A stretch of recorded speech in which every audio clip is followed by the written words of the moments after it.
E aí pessoal, tudo bem? Hoje a gente vai ter mais uma aula falando sobre locomoção e sustentação nos organismos. Só que dessa vez a gente vai falar apenas dos vegetais e vai encerrar então essa parte falando de locomoção e sustentação.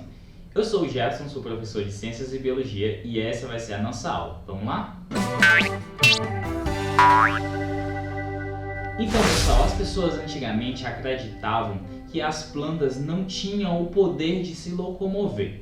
Na verdade, elas não têm exatamente um poder de locomoção, mas elas têm um poder de movimentação.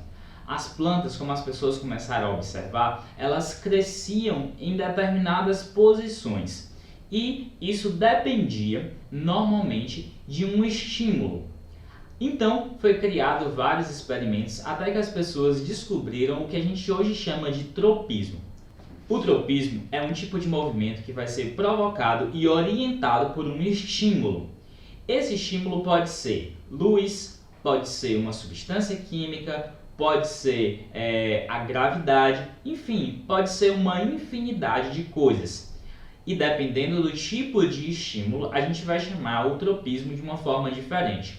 O tropismo que é provocado e orientado pela luz é chamado de fototropismo.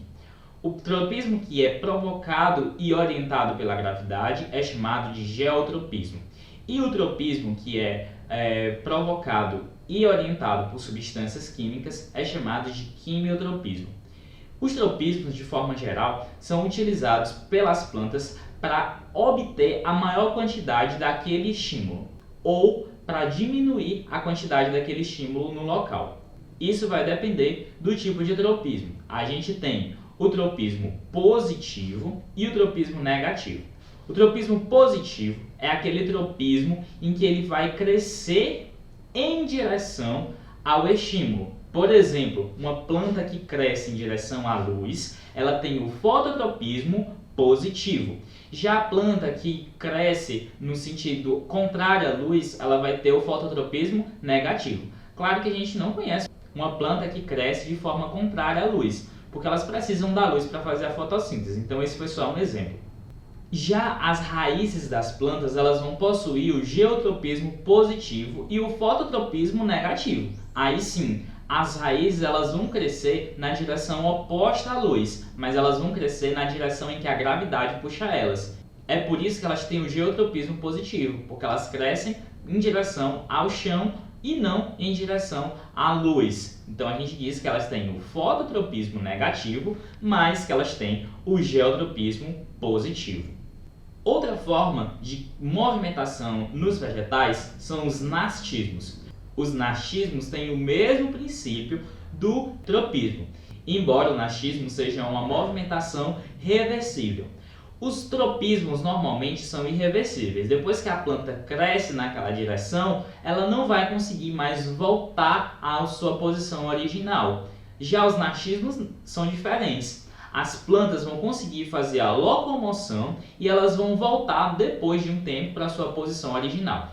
Quem aqui já viu aquela plantinha que o pessoal chama de Maria Tua Mãe Morreu, que quando você encosta nela, ela fecha todas as folhinhas? Então, isso é um tipo de nastismo. Ela está sendo provocada por um estímulo. Mas uma outra observação sobre o nastismo, ele não é orientado pelo estímulo. A planta sempre vai fazer o mesmo movimento, independente de onde veio o estímulo. Então não depende se o estímulo veio de cima, veio de baixo, veio do lado, ela sempre vai fazer o mesmo movimento, que é fechar as folhas e depois de um tempo ela vai abrir as folhas. Então, diferença entre o nastismo e o tropismo.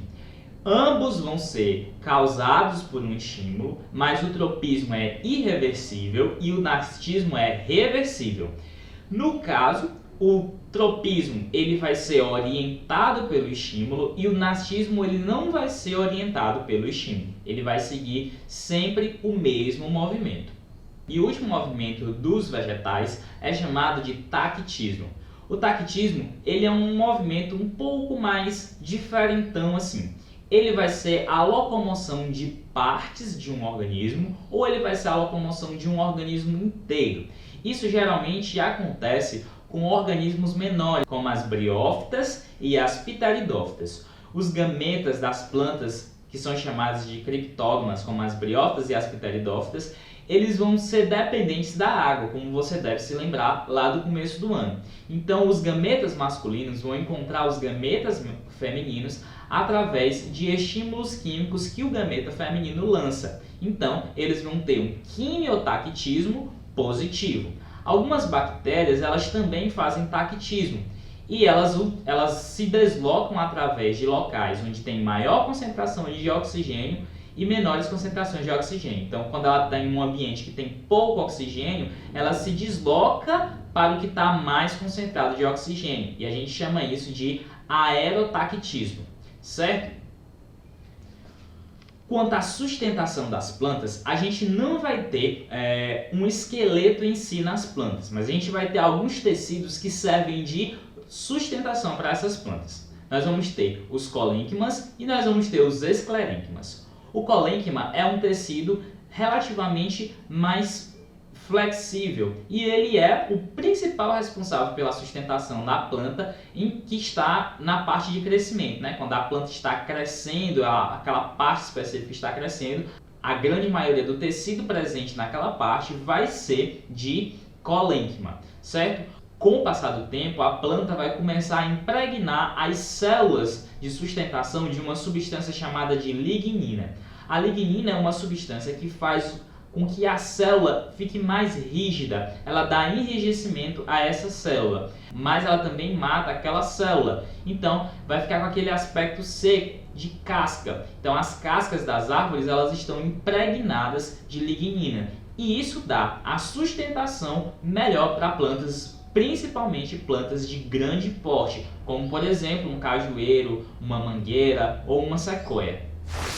Então, pessoal, essa foi a nossa aula de sustentação e movimentação nos vegetais. Se você ficou com alguma dúvida em relação a esse conteúdo, peço que você deixe um comentário ou me mande uma mensagem para a gente conversar e resolver a sua dúvida.